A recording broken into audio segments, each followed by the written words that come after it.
Šodien mēs tiekamies ar Eiropas parlamenta deputātu Robertu Zīli. Debašu ciklā satiec savu deputātu, kur rīko Eiropas parlamenta birojas Latvijā. Daudz jau pazīst no klātesošajiem deputātu Zīli krietnu laiku un zina arī viņa atbildības jomas. Pavisam īsi atgādināšu, ka Roberts pārstāv Eiropas konservatīvo un reformistu grupu, ir Eiropas parlamenta priekšsēdētājs Roberts Metsols vietnieks, viceprezidents, darbojas 4 komitejās – ekonomikas un monetārajā, transporta un turisma, nodokļu jautājumu un budžeta komitejā un arī vairākās delegācijās.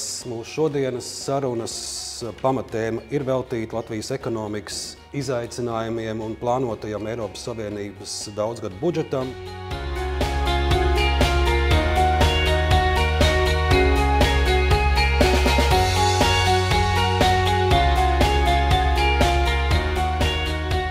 Es gribētu teikt, ka šeit bija 2 daļas. Liela daļa šos cilvēkus es pazīstu, kas gadiem ilgi strādā vai no lielas svarīgas kā Rūpniecības tirdzniecības kameras organizācija priekšgalā.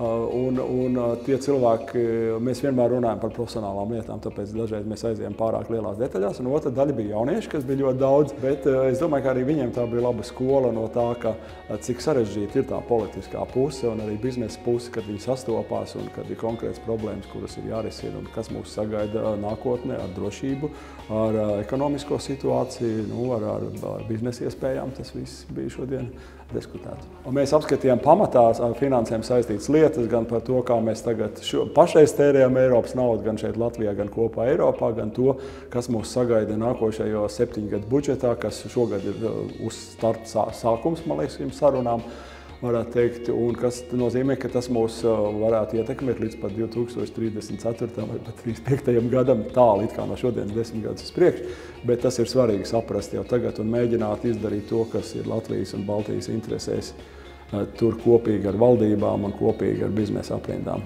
Baltijas intereses būtu nodrošināt drošību šeit, un lielā mērā tā ir mūsu kopējā Eiropas Savienības svarīgums šim jautājumam, un mēs nevaram visu to finansēt ar savu valsts parādu vai kaut kā citādi.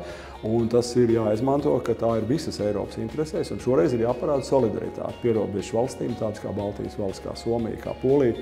Un tam vienkārši ir jāpanāk. Tas var būt pats svarīgākais uzdevums tajā. Un, protams, ļoti daudz citu sadaļu, kas ietekmē atsevišķu jomu. Šodien lauksaimnieki, piemēram, arī minēja to, kas ir viņu intereses par nākotnes budžetu lietām, kuras mēs, protams, ņemam vērā Eiropas parlamentā.